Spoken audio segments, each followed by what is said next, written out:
Nós estamos vivendo tempos caóticos, e você sabe disso, no Brasil, nós estamos com a dificuldade de entender para que lado ir, para que lado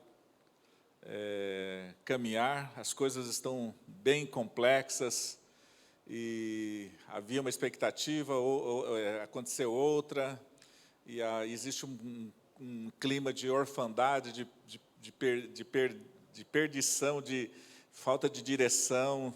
Não se sabe o que está acontecendo, se é de Satanás ou se é de Deus. E dependendo da corrente ideológica, viés político e das narrativas que escolhemos, nós ficamos um pouco pendendo para um lado, para o outro. Como nós podemos discernir esses tempos à luz das Escrituras? E a minha pergunta nesta manhã: como nós podemos e como nós devemos nos comportar como povo de Deus?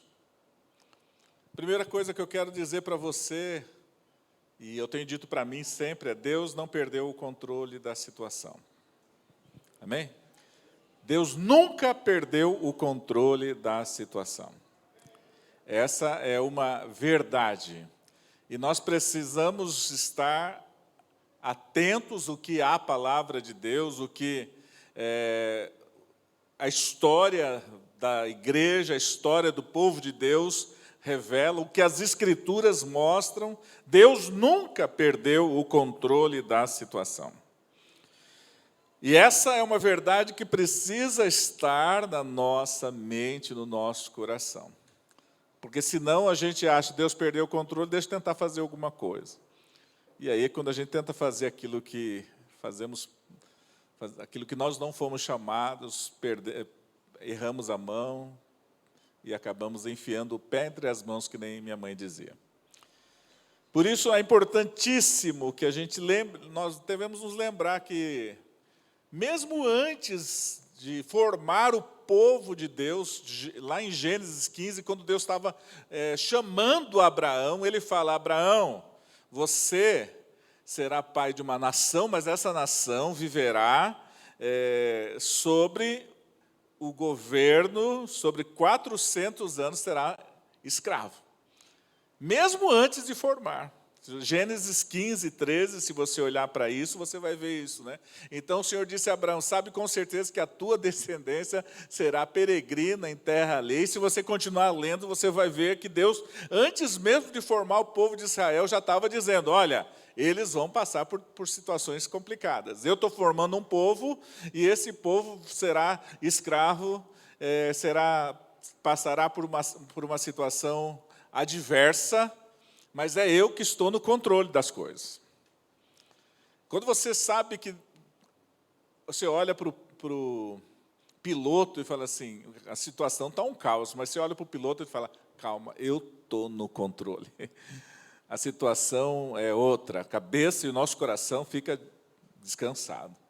A gente lembra de como José foi avisado antes mesmo, como ainda um adolescente de aproximadamente 16 anos, como ele seria o governador e ele seria bênção para toda a sua família, toda a sua descendência, quando ele tem sonhos, e Deus começa a preparar, Deus avisa quanto dos propósitos dele sobre a vida de José. Deus nunca perdeu o controle. José, então, quando foi levado cativo para o Egito, eu creio que ele tinha ainda a voz e a presença de Deus e a mensagem: eu estou no controle. Lembra do sonho que eu te dei? Quando a gente olha para Isaías, no capítulo 45, se você for olhar ali no verso 1, ele fala: olha, eu vou levantar Ciro. Ciro é ungido, ele é um imperador persa. Eu vou levantar Ciro, e este será o que vai libertar o meu povo, meu ungido. Ele chama Ciro de ungido. E ele, lá em Jeremias 25, mas não precisa ler agora, ele vai falar: olha, eu vou tirar o meu povo do cativeiro babilônico. Fui eu que mandei o povo para o cativeiro babilônio e eu vou tirá-lo. Eu estou no controle das coisas. Deus está no controle. Deus revelou a pessoa de Cristo lá em Isaías 53 de uma forma poderosa, de tal forma que quando a gente olha para o Evangelho e olha para Isaías 53, você não pode deixar de dizer, Senhor, o Senhor preparou o povo de Israel. Eles rejeitaram porque quiseram, porque era uma clareza tão grande quem seria o Messias, mas eles rejeitaram. Quando a gente olha para isso, e a gente olha para o texto de Juízes, capítulo 6 e 7, quem conhece a história do livro de Juízes, Juízes vem depois da morte de Josué. Josué sucedeu Moisés, e depois que Josué morre, as tribos acabam tendo os seus próprios, não tem um governo central, e eles ficam à mercê de si mesmo. Só que era um povo que, com um coração incrédulo, um coração idólatra, um coração pervertido, sempre buscava estar longe de Deus. E aí eles eram escravizados. E no caso de Juízes capítulo 6, e 7 e 8, eles eram escravizados pelos midianitas e vários outros povos ali naquela região. E eles clamavam, após o sofrimento, após serem explorados por esses invasores na terra, e Deus atendia o clamor e os livrava. E logo em seguida eles caíam de novo num ciclo quase que interminável de levantar-se, clamar a Deus, Deus livrar, eles caem de novo, clamam, Deus vem, livra, eles vivem um tempo de tranquilidade, caem novamente, e esse ciclo você vai encontrar no livro de Juízes. Então você vai encontrar no verso 1 de Juízes 6, você vai encontrar que os israelitas voltaram a fazer o que era mal aos olhos do Senhor, e este os entregou nas mãos dos midianitas durante 7 anos. Esse é Deus. Por que eles foram entregues nas mãos dos midianitas? Porque eles voltaram a fazer o que era mal aos olhos do Senhor. Muitas vezes nós precisamos compreender, nós temos que trazer a clareza sobre essa situação, de tal forma que a gente não fique só nos vitimizando. Muitas situações Deus está trabalhando, corrigindo o seu povo. Quero que você fique comigo nessa vibe, nessa linha, nesse pensamento. Então nós olhamos essa inconstância, né, que vai caminhar em todo o livro de Juízes, e aí a gente olha e vê como Deus em toda a sua beleza, nós vamos encontrar Deus em toda a sua beleza no livro, nos textos em seguida. Nós vamos olhar que Deus está no controle nesse texto que eu falei, no verso 3, né, porque acontecia que quando Israel semeava, os medianitas, os amalequitas e outros povos do leste invadiam as suas plantações. Por que eles faziam isso? Por causa da desobediência. Deus permitia que isso acontecesse. Deus usa incrédulos para juízo. Deus usa situações para correção. E nós, muitas vezes, precisamos entender que estamos sendo corrigidos por Deus. A igreja, talvez, eu quero que você reflita sobre isso e caia um pouco daquela ideia de que estamos vivendo os anos da igreja. Nós não estamos vivendo os melhores anos da igreja, nós estamos vivendo os melhores anos,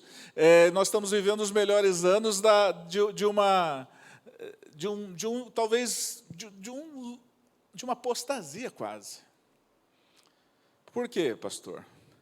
Porque estamos muitas vezes idolatrando ídolos, cantores, pastores, pessoas que nós colocamos no lugar indevido.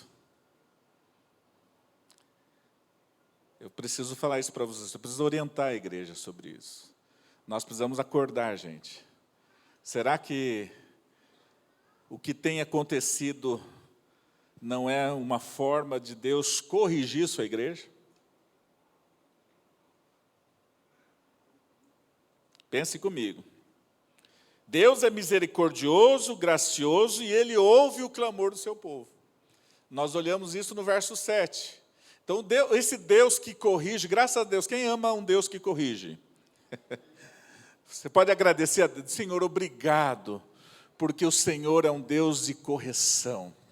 O Senhor é o Deus que nos trata e nos corrige para que a gente possa andar nos seus caminhos. E a gente vai olhando e vai pensando numa jornada da igreja, e Deus, de vez em quando, tem que falar assim, olha, por aqui é igual filho. Os filhos são lindos, maravilhosos, mas Deus tem que falar assim, olha, os filhos são... O pai tem que falar, olha, até aqui. Daqui não. Limites.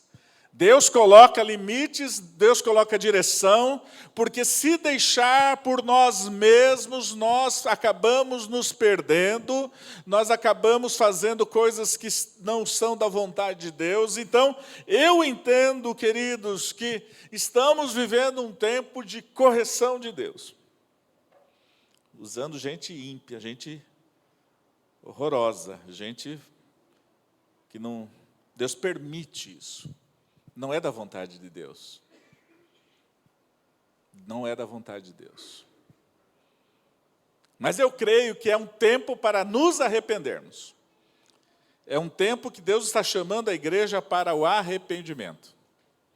Tirar os ídolos, quer seja de esquerda, quer seja de direita, quer seja de política, quer seja de pastores superstar, quer seja de homens nós precisamos tirar os ídolos das nossas cabeças, dos nossos corações. Quem está me entendendo?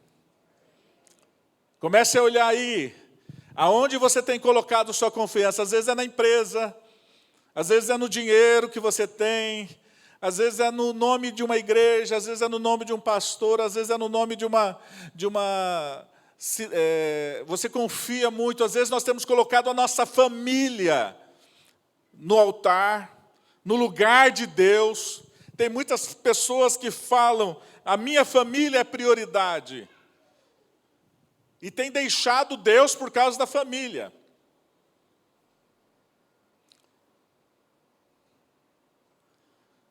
Prioridade é Deus. Ele que precisa estar no trono, Ele seja dada a honra e glória. Você só pode cuidar da sua família quando Deus está no centro. Então a prioridade é Deus, o lugar, Ele não vai dividir a sua glória com ninguém.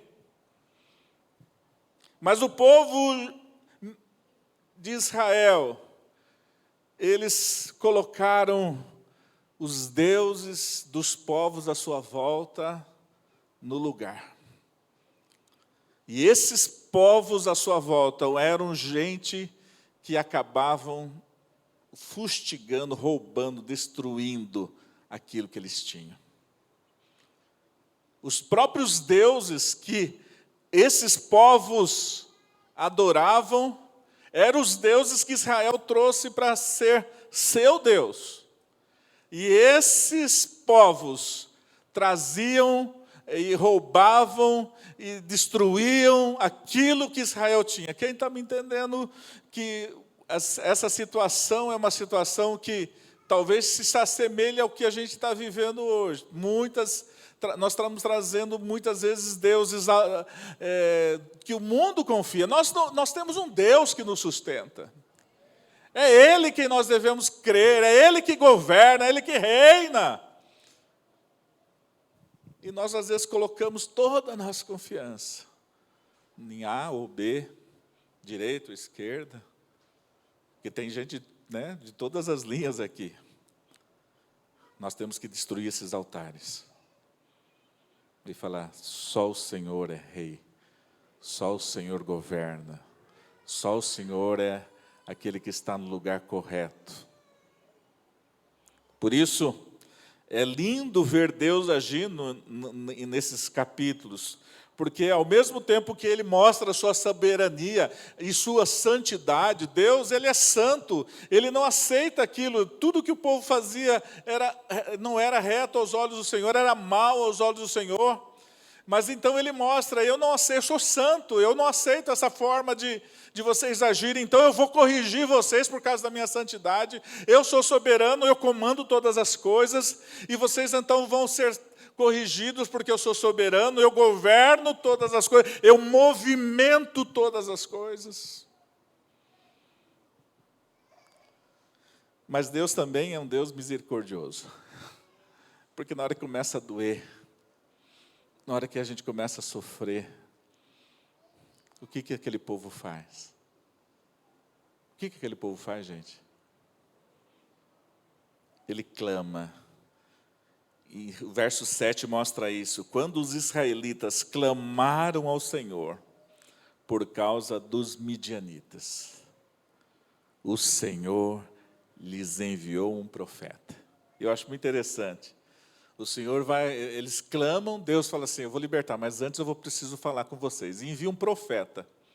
E esse profeta não tem nome, ninguém sabe quem é, um profeta. E esse profeta vai lá e ele fala assim: olha, sabe por que está acontecendo isso? Está acontecendo isso porque eu tirei vocês do Egito, tirei da casa da escravidão, livrei das mãos dos egípcios, das mãos de todos os que vos oprimiam, expulsei-os da vossa presença e vos dei esta terra. E também vos disse: eu sou o Senhor, vosso Deus, não temais os deuses dos amorreus, em cuja terra habitais, mas não obedecesses a minha voz. Então, nesse contexto, trazendo para nós precisamos olhar para essa realidade de ver, em primeiro lugar, que Deus é soberano, é santo.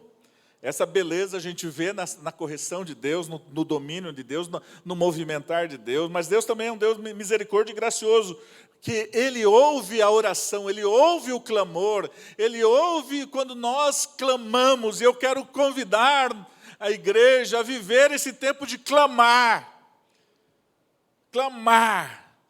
para que Deus mude a sorte.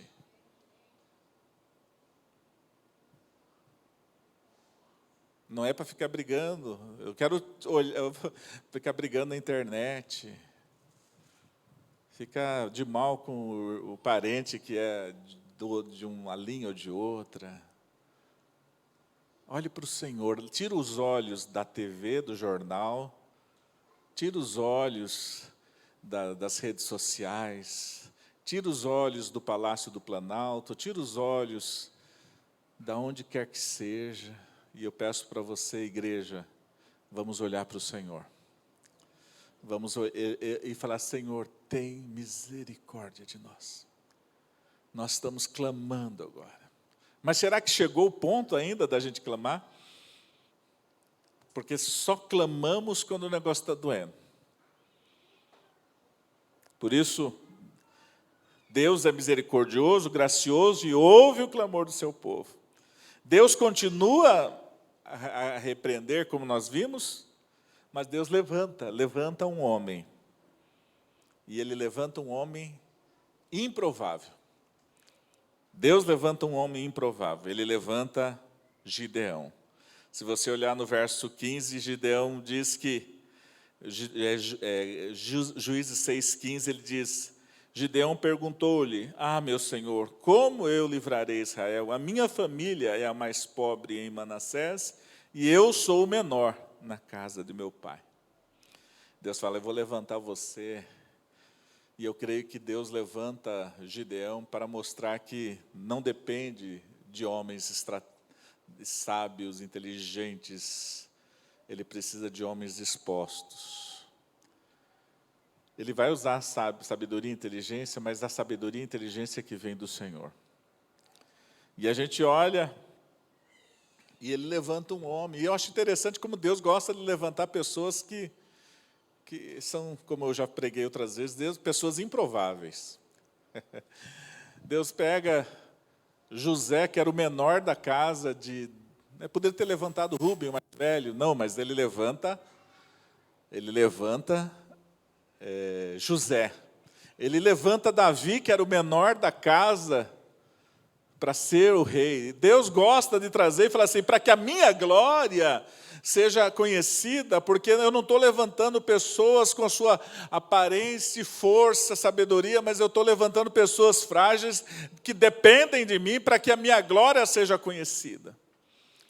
Então, quando a gente olha para esse contexto, a gente olha e vê, e o tema dessa mensagem de hoje, aprenda a depender de Deus. Nós estamos vivendo um tempo que não vamos poder depender de políticos. Na realidade, nunca depende. Não podemos depender, temos que depender do Senhor. Essa é uma palavra diretiva, porque eu tenho notado que as pessoas estão perdidas.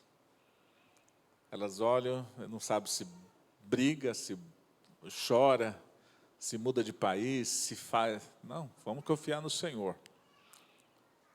Ele levanta um homem com toda a sua limitação. Pensa num homem que testa Deus. Gideão era esse homem. Porque Deus vai atrás de Gideão. Gideão era um homem humilde. Humilde no sentido de reconhecer que ele não tinha essa capacidade. Ele fala que a minha família é a mais pobre, da tribo de Manassés, e eu a menor da minha casa. Ele é revoltado. Quando Deus fala com ele lá, e ele se revolta. Ele fala assim, mas se o Senhor está dizendo que é conosco, por que essas coisas estão acontecendo? Gideão está revoltado. Mas Gideão também é muito medroso. Ele pensa numa pessoa medrosa, amedrontado, malhando trigo aonde deveria ser pisado uvas, porque ali era um lugar que dava para se esconder. Mas ele era trabalhador. Deus conhece o ser humano e sabe esperar os processos. Deus pega e fala assim, eu vou usar você, Gideão, mas você vai ter que passar por um... Sabe, Deus está querendo usar você nesse tempo. Deus está querendo trabalhar na sua vida, mas você fala, como eu? Na minha casa, como que Deus vai me usar? Na igreja, como que Deus vai me usar? Nessa cidade, como Deus vai me usar? Não sou nada. Eu sou alguém que pertence a uma família de classe operária. Não consegui nem terminar, talvez, o meu ensino completo, ainda estou... Deus fala, nada disso me importa. Eu quero saber se você vai aceitar o meu chamado, meu convite. Por isso, Deus ele é um Deus que sabe esperar os processos. Todos nós estamos passando por processos. Amém? Sabia disso?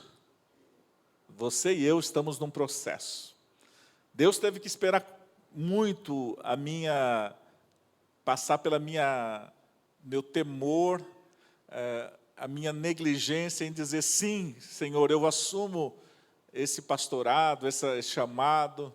Senhor, eu quero de outro jeito, eu quero fazer de outra forma. Mas Deus falou assim, foi tratando da minha vida e fazendo com que eu amadurecesse até o ponto de eu chegar onde estou hoje. E ainda continua trabalhando. Minha esposa sabe, as lutas, as nossas devocionais, em casa, como que a gente conversa, fala do coração, fala do que está passando, dos receios, dos medos, daquilo que temos que vencer. Mas Deus tem paciência. Deus tem paciência com você. Graças a Deus, porque Deus, uma das marcas é a paciência. Deus é um Deus que tem paciência, Deus é um Deus longânimo. Mas Ele vai trabalhando, Ele não é Deus que vai deixando as coisas acontecer. Eu quero que você entenda que essa situação é uma situação que realmente é bem desafiadora. Deus conhece. Quando você vê Gideão, ele fala assim, Senhor, dá-me um sinal em Juízes 6:17. E Deus dá o sinal. Depois, lá em Gênesis 6:36, se vais realmente me livrar por meu intermédio, faz isso. E Deus faz. E aí, quando chega próximo da batalha, e Deus fala assim, olha, se você tem medo, Deus já conhecia Gideão. No 7:10, não sei se pode projetar, 7:10, está na sequência aí do que eu pedi. 7:10, se tens medo de descer, leva contigo o teu servo. E aí, Deus começa, então, eu sei que você é um medroso, leva o teu servo por lá. Você é uma pessoa que precisa de suporte, vai, mas eu quero usar você. Mesmo com você sendo essa pessoa limitada, Deus quer usar você.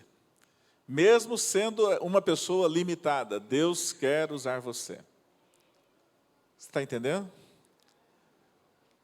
Mesmo você sendo uma pessoa limitada, Deus quer e pode usar você. Você recebe isso em nome de Jesus?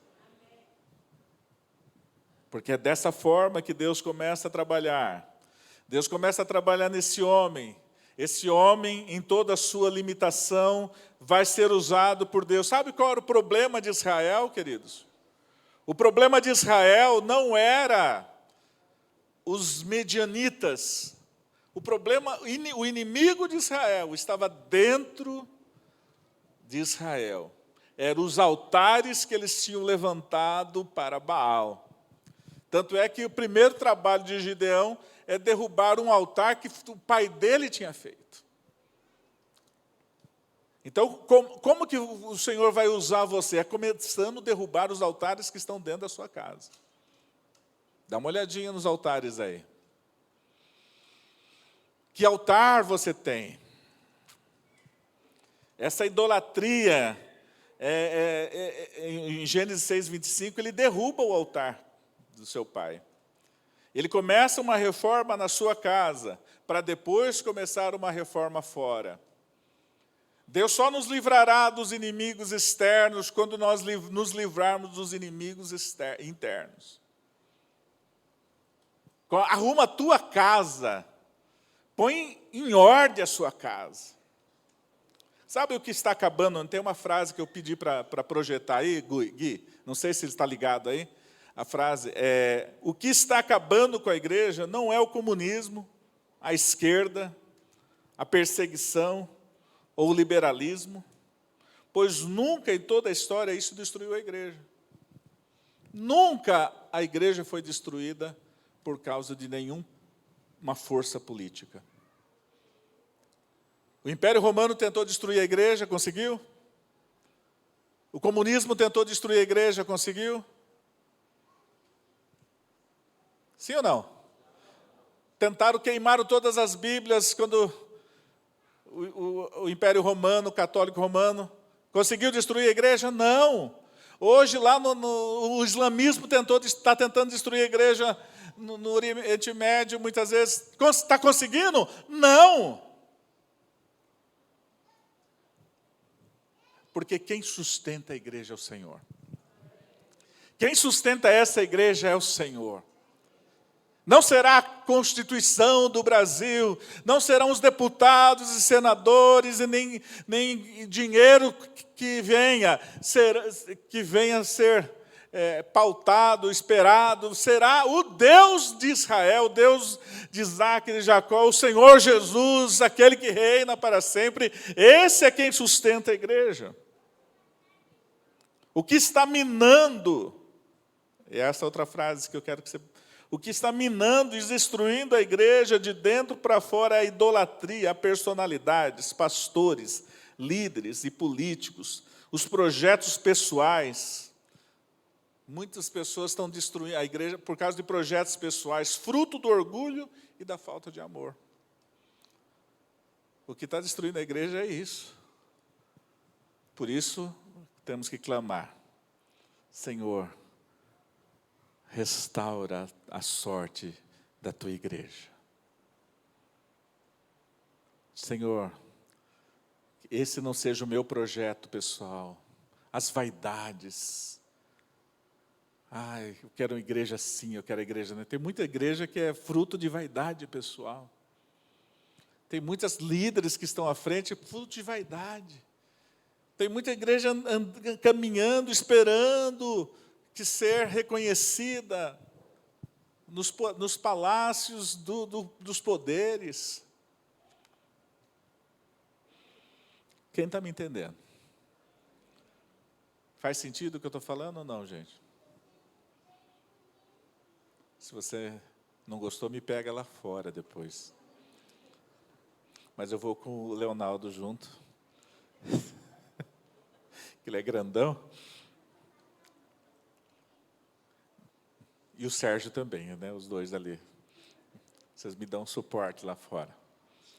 Queridos, eu quero pensar com vocês sobre como Deus quer. Ele quer uma igreja comprometida, uma igreja dependente dEle. Deus quer que nós sejamos dependentes dEle. Nós não dependemos de ninguém mais, a não ser de Deus, do Espírito Santo, da palavra. Nós não dependemos de mais ninguém.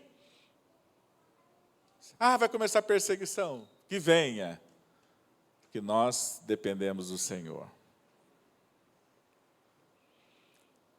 Por isso, quando a gente olha para o texto, o Gideão vai com 32 mil homens e Deus reduz em duas seleções. E a primeira é: covardes, medrosos vão embora. E como tem covarde e medroso? 22 mil dos 32 mil eram covardes e medrosos. Vamos pensar aqui que digamos que tenhamos aí umas 200, 300 pessoas. E se Deus falasse: olha, os covardes e medrosos caem fora. De 300 pessoas, ficariam apenas 100. E Deus fala assim: é muita gente ainda. E fala assim: agora aqueles que beberem água de uma maneira não ligada, vocês estão um exército, bebam água vigiando para ver se o inimigo não os ataca. Eu acho muito interessante ver os animais na selva, naqueles vídeos, né, bebendo a água, e uns animais bem distraídos. Daqui a pouco vem o jacaré, pega e leva eles para dentro. Mas tem alguns animais extremamente ligados. Eles estão bebendo água, mas estão assim. Quando o jacaré vem, ele pula. Assim era mais ou menos a ideia. Fique ligado, beba água, mas fique ligado. Desses 10 mil, apenas 300 ficaram. 9.700 pessoas saíram. Se fôssemos fazer a conta aqui dos 100, quantos restariam? Vamos lá, comigo, faz a conta. Quantos ficariam dos 300 aqui, digamos? Não, gente. Conta, gente. 100. Saíram 97. Ficaram quantos? 3 pessoas. 3 pessoas. Quem seriam essas 3 pessoas aqui hoje? Olha para o lado. Dá uma olhadinha se essa pessoa está ligada, porque tem os que estão viajando. E esses são os 9.700 que não estão vigiando. Será que a pessoa do teu lado, ou você está vigiando ou não? Ou aqueles medrosos, dá uma olhada do seu lado, vê se a pessoa que está do lado tem cara de corajoso. E eu fico imaginando, fazendo uma analogia aqui, quem for, e aí sai uma turma da igreja, depois sai outra turma da igreja, e quando o Gideão olha, quem está ali? Só os 3. Ele falou, é com esses 3 que você vai vencer. É com esses 300 que você vai vencer. Porque não será no poder seu, na força sua, será na minha força. E o que Deus pode fazer com 300 que estão preparados, dependentes do Senhor, porque eu imagino quando as pessoas vão saindo, a pessoa que fica fala, Senhor, agora eu tenho que ficar, eu confio no Senhor. Aí vai mais uma turma embora, Senhor, eu confio no Senhor. Porque é muito prejudicial, pessoas que estão na batalha, mas amedrontadas, desligadas, precisamos estar ligados. Por isso, para que Israel não se gloriasse, Deus fez isso. 7:2 diz, verso 7:2 diz assim, o Senhor disse a Gideão, o povo está contigo é grande demais para que eu entregue os medianitas em sua mão, para que Israel não se glorie contra mim. O povo de Israel era tão ruim, porque se eles ganhassem, eles iam falar assim, Deus, não foi o Senhor. O coração de Israel era tão empedernecido que eles não aceitavam que Deus poderia agir. Era um povo de duro coração. Normalmente você e eu podemos nos olhar e falar, será que nós muitas vezes não confiamos no nosso braço, não confiamos na nossa força? E quando Deus faz alguma coisa, você fala, foi porque eu consegui, porque eu fiz extra, porque eu sou o cara, porque eu consegui mostrar para o meu chefe que eu sou uma pessoa imprescindível, porque eu tive uma ideia, eu sou uma pessoa extremamente inteligente, eu consegui ter uma estratégia. Larga a mão disso e diz, Senhor, eu dependo de Ti. Eu dependo de Ti. Por isso, e eu quero começar a encerrar essa palavra, pensando um pouquinho. Existe um efeito maléfico de pessoas covardes à nossa volta. Nós precisamos de gente que esteja falando, Senhor, eu te seguirei para sempre, não te deixarei na alegria ou na dor, eu te seguirei para sempre. Quem pode dizer isso? Senhor, na alegria ou na dor, eu te seguirei para sempre. Não vou abrir mão, pode vir perseguição, pode vir situações contrárias, pode vir leis que queiram nos desmoronar, desmontar. Eu te seguirei para sempre, porque eu confio no Senhor. É importantíssimo estar vigiando. 9.700 caíram fora, porque não estavam vigiando. Por isso, quanto mais diminui as nossas forças, mais aumenta a nossa dependência do Senhor. Às vezes Deus nos fragiliza para que a gente possa depender mais do Senhor. Se você está se sentindo fragilizado, enfraquecido muitas vezes, é a hora de você dizer, Senhor, eu confio em Ti. Eu confio em Ti. Eu estou sem forças físicas, mas eu confio em Ti. Eu estou sem recursos financeiros, mas eu confio em Ti. Senhor, eu estou sem escapatória, mas eu confio em Ti. O Senhor é o Deus que faz todas essas coisas. E Ele leva esses 300, e cadê a espada desses 300? Não tem espada. Tem trombeta, tem cântaro, tem tocha. Além de ser 300 pessoas, não tem escudo, não tem espada, apenas tocha, trombeta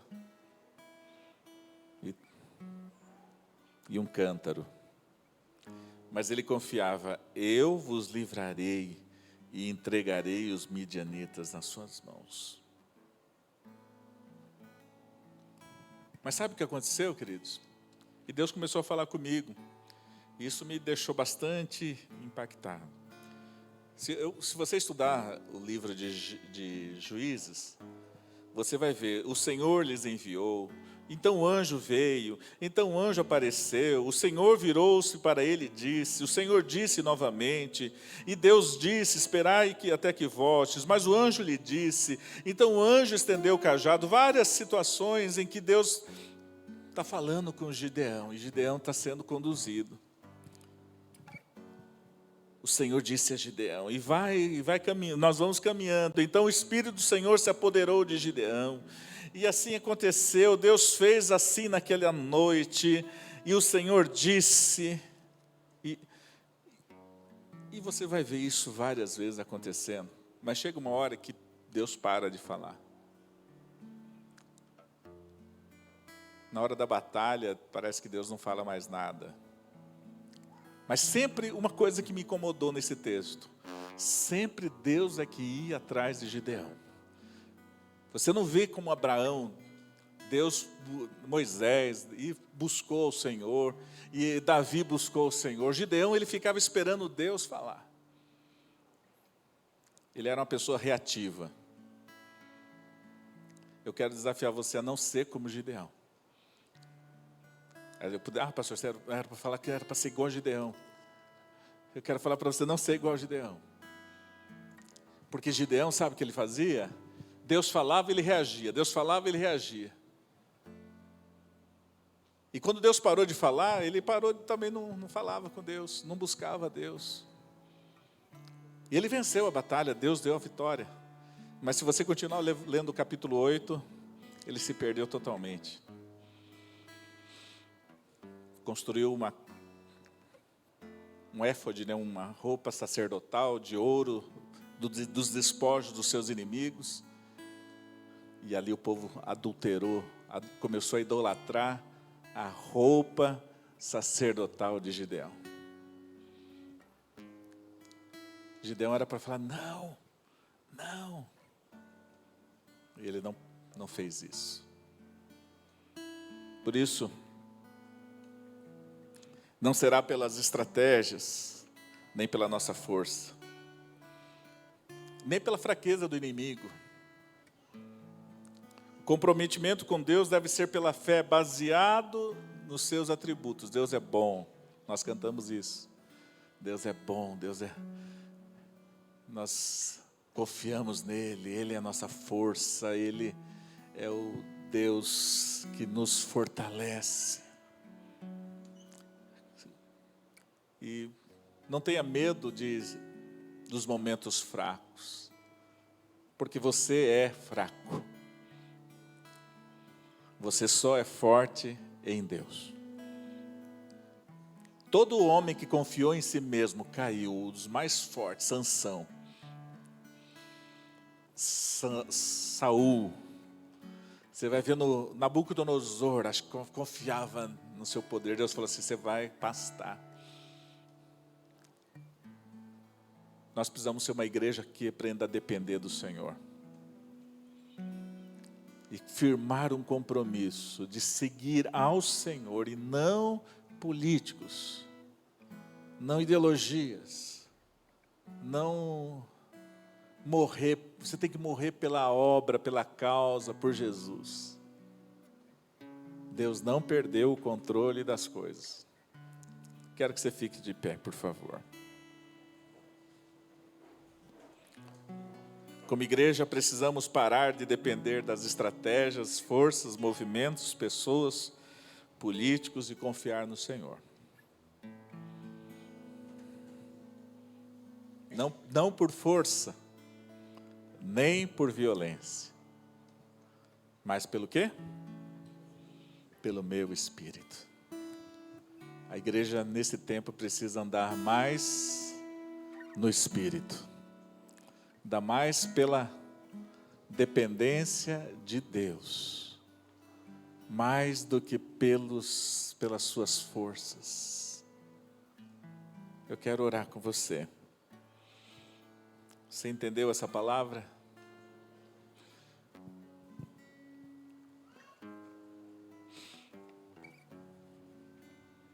Vamos nos arrepender. arrepender de confiar em sistemas humanos. Confiar de que o meu voto vai mudar o Brasil.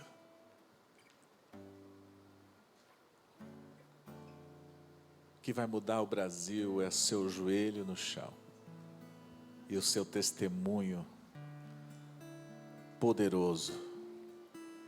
O que vai mudar a sua casa não será se você tiver um aumento, se você conseguir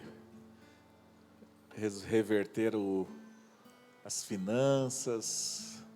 O que vai mudar a sua casa é quando mais você falar: Senhor, eu não tenho forças. E Deus talvez esteja tirando suas forças. Ah, pastor, as coisas não acontecem do jeito que eu estou esperando. Deus está no controle. Ele está deixando você, Ele está querendo fragilizar você, para você correr para os braços dEle. Senhor, eu preciso de Ti. Se Ele não faz isso, você sempre vai ficar confiando na sua força. Vamos orar? Feche seus olhos. E eu gostaria de que você olhasse para a sua história e refletisse um pouquinho. Quanto você tem confiado no Senhor? Ou quanto você tem confiado nas suas forças?